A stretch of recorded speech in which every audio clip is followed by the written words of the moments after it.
close. Mm-hmm.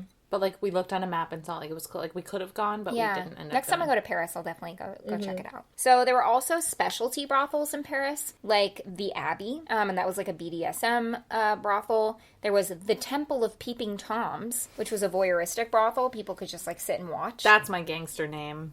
The Temple of Peeping Toms. Yes. Caitlin, the Temple of Peeping Toms Sparks.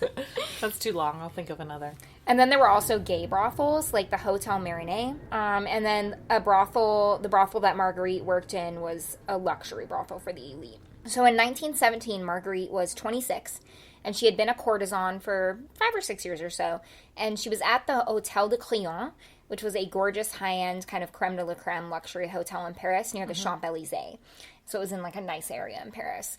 Rooms in this hotel cost as much as $15,000 a night.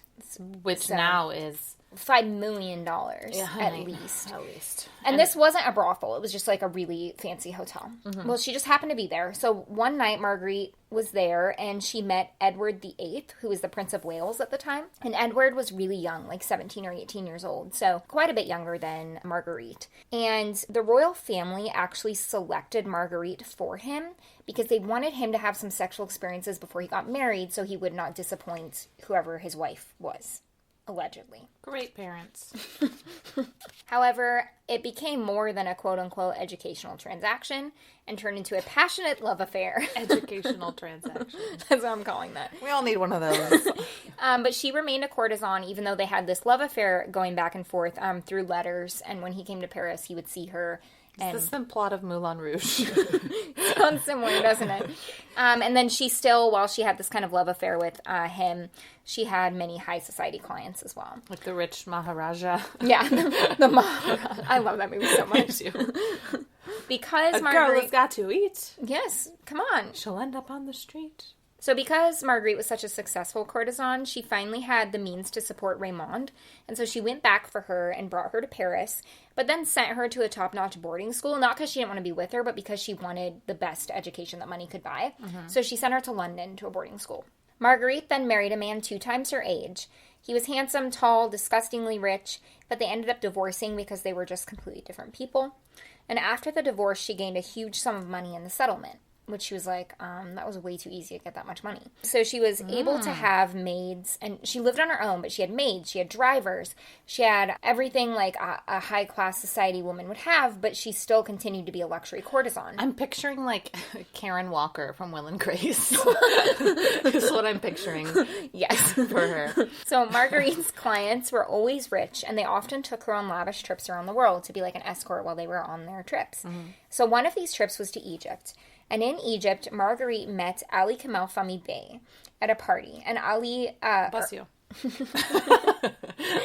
And Fahmy Bey was handsome and an Egyptian prince, which Marguerite did not know at the time that she met him. She went to Egypt a few times, and she bumped into him each time, but said nothing. And they would just have, like, really long, sexy eye contact and never, like, talk to each other. But finally, on one of her trips to Egypt... he approached her, not knowing she was a courtesan. He just thought she was some, like, high-class French woman. Very quickly, Fahmy Bey asked Marguerite to marry him, and she was hesitant because she liked her life as a courtesan. She was self-sufficient. She had a daughter. She had a great place in Paris. But eventually she said yes because she was kind of thinking she could have more money from this guy because she was very money-driven. Yeah. So she moved to Egypt when she was 32 and married Fahmy Bey. But there was one really big issue. Fahmy Bey wanted Marguerite to convert to Islam, and she was not interested in this. He was Muslim, and he wanted her to be too, and she essentially refused. In fact, they had even made a prenup that she would be allowed to wear Western clothing to her discretion, and she'd be allowed to divorce if she wanted. So she's like, no, I can't wear an hijab. Like, I'm actually surprised they got married before she converted. I am too, and that they had a prenup in, like, the 1920s. So she's like, yo, no, stop trying to talk me into this. We have a prenup. Like, we agreed to this. No. We agreed to this. But Fahmy Bey, in a very sneaky act, destroyed the prenup and all proof of it. And then, like, was like, you have to convert. Like, I know people. And kind of threateningly. Yeah. So everybody knew that Marguerite and Fahmy Bey did not get along well. And they fought constantly. Like, it was never... in the beginning, it was, like, kind of sweet and romantic. But it was terrible after Fahmy. Fahmy. I mean, a dick. What? I was going to say, don't be a dick. But I, like, stuttered. I thought you said Anita. Anita man kiss. It'll never not be funny. I know. So Marguerite kept a surprisingly detailed journal about everything she hated about Fami Bay. She sounds like a 10-year-old is like, I hate my mom because she wouldn't let me do this. Yeah. But then some parts were funny like that. But then also some parts involved descriptions of like rape and assault and like things that were not funny, obviously. Yeah. So after their first anniversary, Marguerite convinced Fami Bay to take a trip together to London to the opera, or which she loved. She just loved the opera and wanted to go. So it was September of 1923. They stayed at the... year. Yeah, it was a great year. They stayed at the Savoy Hotel, a luxurious hotel in London, when they got into another big fight, which people who stayed at the hotel were like, yeah, they were screaming. At 2:30 in the morning, hotel employees heard gunshots in one of the rooms. Police arrived and Fami Bay was alive, but in critical condition, lying next to the bed. He had suffered multiple gunshot wounds to his back and his head. I think it was 2 in the back and 1 in the head.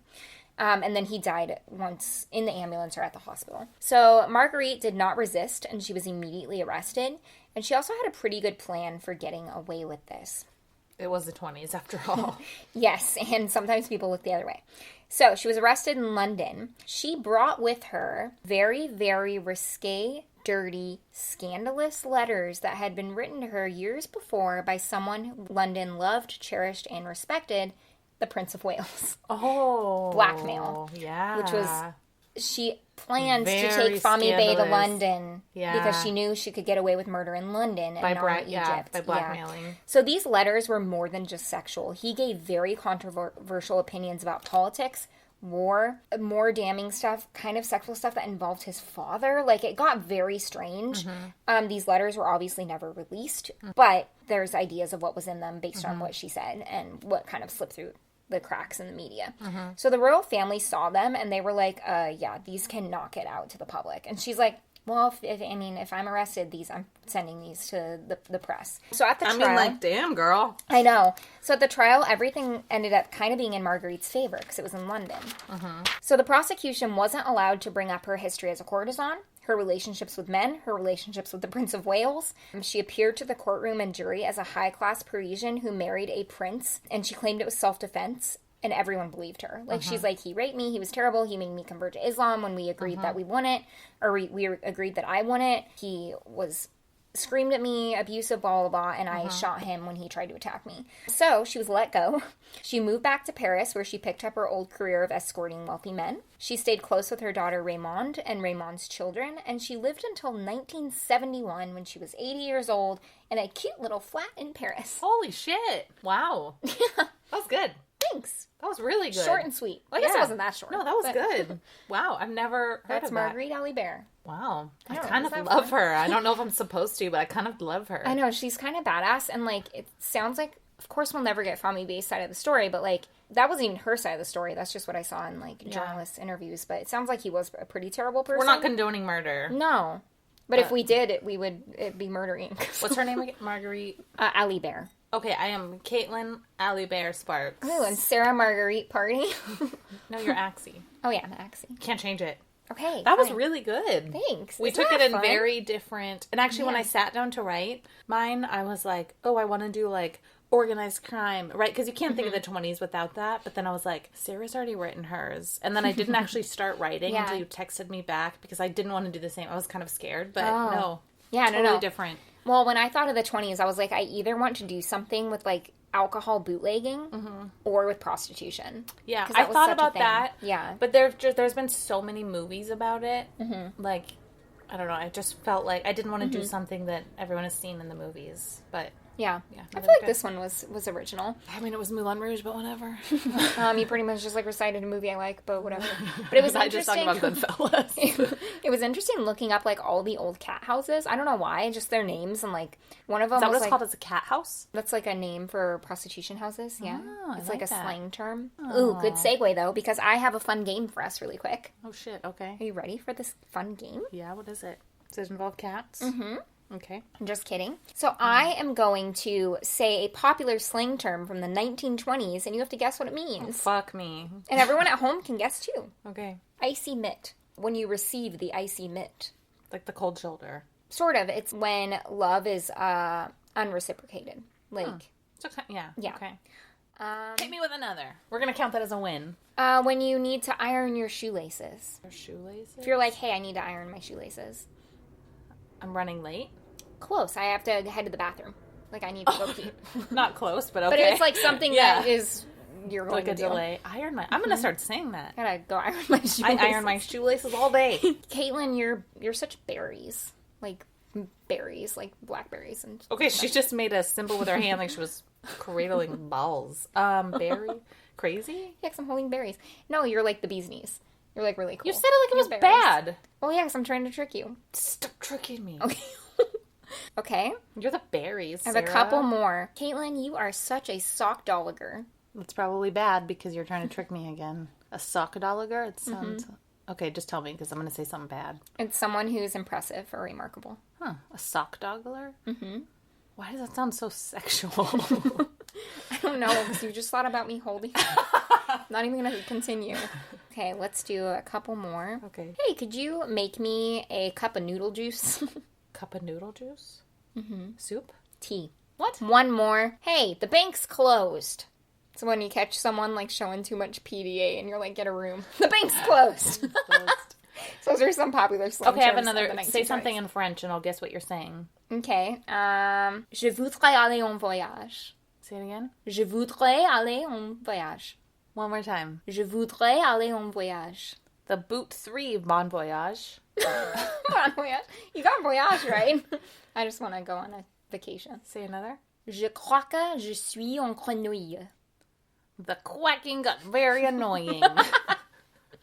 I said, I believe I'm a frog. Say it again. Je crois que je suis en grenouille. The cracker is super annoying. There you have it, folks. That was good. That was good. Thanks for playing along. I love celebrating the 20s. Gatsby. Yeah. Gatsby. Bruh. It's Gatsby. Just And on 3, 1, 2, 3, Gatsby. Again. Like, you just yell Gatsby like a frat bro. You're Caitlin Gatsby Sparks. Yeah! That's it. That's the winner. But tell us what our mom names are, because we want to know. Our mom. Oh, I thought you said our mom names. I think that's just mom. If you guys have mob names for yourselves or for us, or mob, you'd be in the mob because you're Irish. Yeah, but I married an Italian man, so. You married into the mafia. I guess I'm the mobfia. Do you have a story of jokes? Oh, I do have a joke. Do you? I do. Sarah, you're going to love this. What do you say to a toilet on its birthday? What? Happy bidet. Oh, that's kind of cute. Where will you find comedians like us on New Year's Eve? Or the people that listen to our podcast? I don't know. Waiting in the punchline. Or waiting for the punchline. Sorry. I'm going to mess it up. What does a baby champagne call his dad? Pop! That was cute. Cute. Anyways. Cute. Yeah, we hope you guys like this fun 20s themed episode. Yeah. If you have themes, throw them our way. I actually have a list of case suggestions that we really need to do an episode soon that are case suggestions. Because we have quite a few. Okay. So we have not forgotten those. They're on a list. We'll get to it. I guess. It's like we don't ask for it every episode. We're just asking to be polite. Just kidding. I'm just kidding. Still throw those at us. We do. Yeah. I've been keeping track of them. Okay. Sarah's the responsible one. Caitlin is not.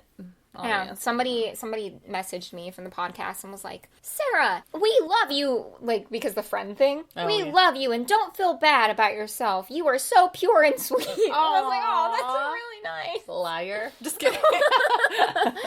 Oh, she fucking don't know you. But I was like, oh, thank you. Yeah. Follow us on Instagram, join our Patreon, luminolpod, just look that up and we'll be in those places. Email us, DM us. Mm-hmm. Slip and slide into our DMs. Slip and slide. If you have any cool family stories about the 20s. Yes. Or that just stuff you found out over Christmas. Yeah. I know B, our listener, was messaging us some crazy haunting stories. I know. I love her so much. Yes. I want to hear more of them because I'm obsessed with the haunting stories. Me too. And they scare me so much. Yeah. And I also don't know if you guys knew this. I grew up in a haunted house. And I feel like we should share personal haunting tales. Do you have it?